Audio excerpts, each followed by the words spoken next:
Hello everyone, আশা করি তোমরা খুব ভালো আছো। লাইভ স্টেশনে তোমাদের অনেক অনেক স্বাগত।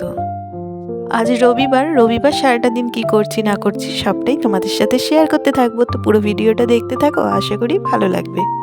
আর আজকে দেখো রান্নাঘর থেকে ভিডিওটাকে অন করলাম।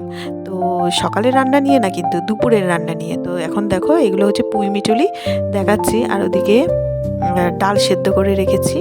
তো এখন হচ্ছে ডালে ফোড়ন দেবো, মানে পেঁয়াজ দিয়ে ডাল ফোড়ন দেবো। আর একদম অল্প করে ডালটা করছি, আজকে অনেক কিছু রান্না হবে, তো সবটাই তোমাদের সাথে শেয়ার করব। আর তোমরা কি আজকে একটা জিনিস খেয়াল করেছো, যে সকালে উঠে যে সংসারের সমস্ত কাজকর্ম থাকে সেগুলো কিন্তু আজকে তোমাদের সাথে আর কিচ্ছু শেয়ার করতে পারিনি। আসলে সকালে এত বেশি ঠান্ডা লাগছিল, আর উঠে দেখছি একদম কুয়াশায় একদম ঢেকে রয়েছে চারিদিকটা।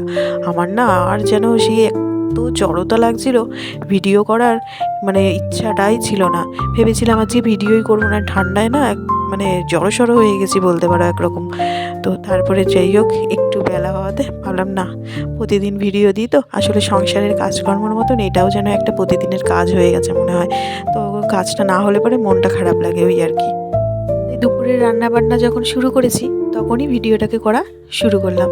তো সকালে তো যাই হোক খাওয়া দাওয়া সব কিছু হয়ে গেছে। রুটি করেছিলাম, আর করেছিলাম হচ্ছে আলু পেঁয়াজগুলি ভাজা, বেগুন ভাজা।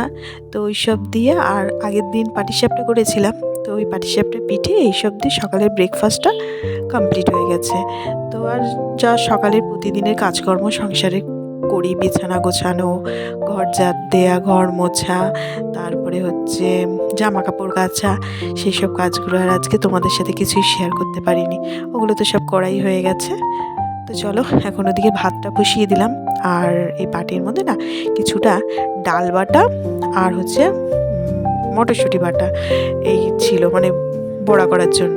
তো এটা না আমি করিনি, এটা ওই আমি কয়েকদিন আগে যে বাপের বাড়ি একদিন থেকে ছিলাম, তো সেই দিন তো শাশুড়ি মাকে রান্না করতে হয়েছিল। তো এই বড়া মানে ভেজেছিল অ্যাকচুয়ালি। তো রান্নার তো কিছুটা বাটা মানে বেশি হয়ে গেছিলো বলে ফ্রিজে রেখে দিয়েছিল। তো আজকে সেটা বের করে এই যে বড়া ভেজে ফেললাম। একদম অল্প হয়েছে, মানে মনোজের মতো হয়ে যাবে। ও আসলে ডালের সাথে বড়া ভাজা এসব ভালোবাসে, তো তো ওর মতো হলেই হবে। আর আমাদের তো এদিকে রয়েছে অনেক কিছুই রান্না রয়েছে। তো এদিকে দেখো চিকেন করবো রবিবার আজকে, একটু চিকেন মন চায় রবিবার হলে পরে। তাই জন্য এই যে আলু ভাজা বসিয়ে দিয়েছি, আর লাল লাল করে আলু ভেজে নিয়েছি। একটু চিকেন মাটনে না একটু লাল লাল করে আলু ভাজা করলে পরে আলুটা খেতে বেশ ভালো লাগে। আর ওদিকে পেঁয়াজ ফোড়ন দিয়ে একটু পাতলা করে ডালটা করে নিয়েছি, আর তার সাথে বড়া ভাজা রয়েছে। বড়াটা তো শুধু মনোজের জন্য হবে, আর আমাদের জন্য হবে ওই যে তোমাদের দেখালাম না পুঁই মিটুলি একটু আগে, পুঁই মিটুলির পোস্ত আলু দিয়ে। তো ব্যাস, এই আর তার সাথে চিকেন তো রয়েছে। এই হচ্ছে আজকে দুপুরের মেনু। যাই হোক রবিবার হিসেবে কিন্তু জমেই যাবে, খুব একটা খারাপ বলে মনে হয় না, তাই না বলো? তো চলো এখন ঝটপট করে চিকেনটা রান্না করে নিই। এদিকে প্রথমে দেখো তেলের মধ্যে তেজপাতা, গোটা গরম মশলা এইসব ফোড়ন দিলাম। দেন এর মধ্যে একটু চিনি দিয়ে দিয়েছি। আর চিনিটা দিয়েই আমি মাংস করলে পরেই, মানে মাটন বলো চিকেন বলো, চিনি একটু তেলের মধ্যে দিই, কালারটা দারুণ আসে এতে।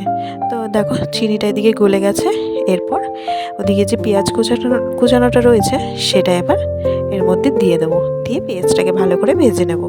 আর ওদিকে ভাতটা হয়নি, ভাতটা একটু দেরি করেই বসাই, শীতকাল তো ঠিক রান্নার শেষের দিকে, মানে বলতে পারো শেষ না, মানে মাঝামাঝি সময় ভাতটা বসিয়ে দিই। এদিকে তরকারি রান্না হতে হতে ভাতটা ওদিকে হয়ে যায়।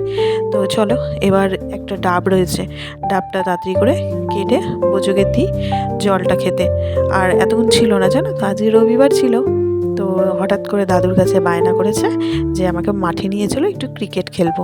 তো ব্যাট বল সবই তো বাড়িতে আছে, যাই হোক ছোটোদের যা হয় গিফট পাওয়া সেগুলো তো রয়েছেই, মানে গিফট পেয়েছিল একটা সময়, তো সেগুলো রয়েছে। তো সেগুলো নিয়ে দাদুর সাথে গেছে মাঠে ক্রিকেট খেলতে। তো কালকে দিয়ে স্কুল স্টার্ট হবে, আজকে ক্রিকেট খেলার কথা মোটামুটি মনে পড়েছে। এতদিন ছুটি ছিল, এতদিন আর মনে পড়েনি। যাই হোক এই একদিন একটুখানি খেলেই শান্তি পাক।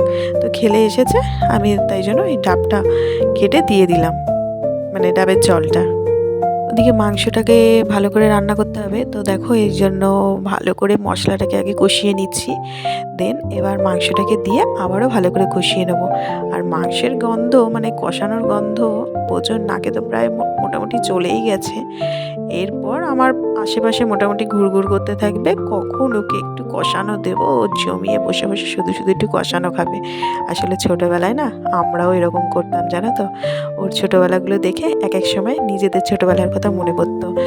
কী হতো জানো তো, ছোটোবেলায় যখন মানে ছোটো না বলতে গেলে ছোটোবেলা থেকে প্রায় বড়োবেলা অবধি মানে বিয়ের আগে অবধিই বলতে পারো, মা যখনই মাংস রান্না করতো তখনই ব্যাস বাটি বা প্লেট নিয়ে মায়ের পাশে ঘুরঘুর করতাম আর হাজির, একদম যেখানেই ঘরে থাকি না কেন রান্নাঘরে মায়ের পাশে হাজির হয়ে যেতাম একটু কষানো খাওয়ার জন্য।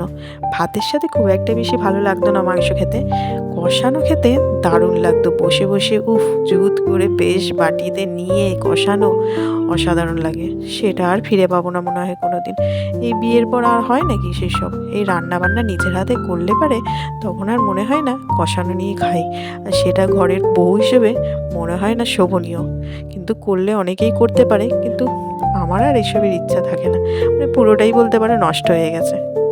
আর বিয়ের আগে যে শুধু মাটন বা চিকেন যে কষানো খেতাম মায়ের কাছ থেকে নিয়ে তা কিন্তু নয়, আমার মোটামুটি তরকারি চচ্চড়ি বলো এসব সব কিছুই খেতে ভীষণ ভালো লাগতো, শুধু শুধু ভাতের সাথে খুব একটা ভালো লাগতো না।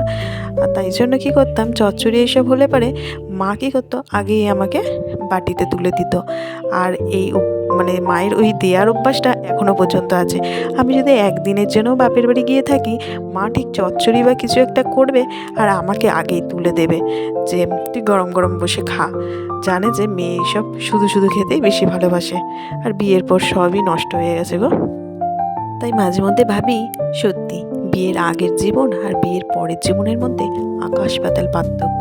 যতই অনেকে বলুক না কেন বিয়ের আগের সাথে পরের কোনো পার্থক্য নেই, আমি যেমন বাপের বাড়ি কাটিয়েছি শ্বশুর বাড়ি এসে তেমনই কাটাচ্ছি, কিন্তু না, আমার মনে হয় না যে কোনো মিল বলে কিছু আছে, আর অনেকটাই পার্থক্য আছে।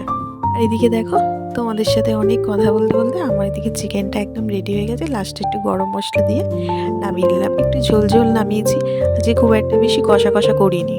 ওদিকে রান্নাবান্না কমপ্লিট করে বোজোকে স্নান করালাম, রান্নাঘর পরিষ্কার করা সব কিছু করে আমিও স্নান করে নিলাম। স্নান করে নিয়ে এই যে এখন একটুখানি মুখে ক্রিম চুল আঁচড়ানো এইসব করে তারপরে বোজোকে আবার খাওয়াতে হবে। তো এদিকে দেখো ছাদে এসে একটু বসেছি, বোজোকে খাওয়ানো হয়ে গেছে, খাইয়ে দিয়ে এখনও সবার স্নান হয়নি, তাই জন্য ভাবলাম একটু রোদে ছাদে বসে থাকি, সবার স্নান হোক তারপরে সবাইকে খেতে দেবো। এখন যেহেতু বোজোর স্কুল ছুটি আছে তাই জন্য দুপুরবেলা ওকে স্নান করিয়ে জানো তো ওর খাবারটা ছাদে নিয়ে চলে আসি। আমি স্নান করে একেবারে ছাদে নিয়ে ওর খাবারটা নিয়ে আসি, এতে কি হয় একটু রোদ গায়ে লাগানো হয় আর বসে বসে ওকে খাওয়ানোও হয়ে যায়, আর ও তাড়াতাড়ি করে খেয়েও নেয়। আর চলো তোমাদের সাথে কিছু জিনিস শেয়ার করি। এই দেখো কত ধনে গাছ বেরিয়েছে, শাশুড়ি মা জানো তো একদিনের মধ্যে ধনে ভিজিয়ে রেখে পরের দিন এই বালতিটার মধ্যে ছিটিয়ে দিয়েছে। দেখো একদম গিজগিজ করছে, কত ধনেপাতা হয়েছে। আরও একটা জায়গায় কিছুটা ছড়িয়ে দিয়েছে, এই যে এখানে গোলাপ গাছের যে টবটা রয়েছে এর মধ্যেও কিছুটা ছড়িয়ে দিয়েছে, এখানেও কিছু গাছ বেরিয়েছে, তবে এখনও পাতাগুলো সেইভাবে বোঝা যাচ্ছে না। তো এখানে একটা পাতা দেখছি না ধনেপাতার আকারে বেরিয়েছে, মানে যেটা আমরা সবসময় চোখে দেখি সেই রকম পাতা একটা বোঝা যাচ্ছে। তো এদিকে দেখো দুপুরবেলা খাওয়া দাওয়া করে একটু ভাত ঘুম দিয়ে উঠে বসে এই যে বোজোকে পড়াতে বসিয়েছি। স্কুল খুলবে কালকে থেকে, স্কুল খুললেই মোটামুটি কয়েকদিনের মধ্যে এক্সাম স্টার্ট হয়ে যাবে, ক্লাস টেস্ট। তো ছুটির কারণেতেও ঘুরতে যাওয়া এসব করে মোটামুটি অনেক পড়ার মানে ঢিলেমি হয়েছে। আর এদিকে বোজোর বাবা বোজোর প্রজেক্টের ড্রয়িংটা করে দিচ্ছে। তো চলো বোজোকে এবার পড়িয়ে নিই। তো আজকের মতন ভিডিওটা এখানেই শেষ করছি। যদি ভালো লেগে থাকে অবশ্যই লাইক শেয়ার অ্যান্ড সাবস্ক্রাইব করে দিও। আর ভিডিওটা কেমন লাগলো অবশ্যই একটি কমেন্ট করে জানিও।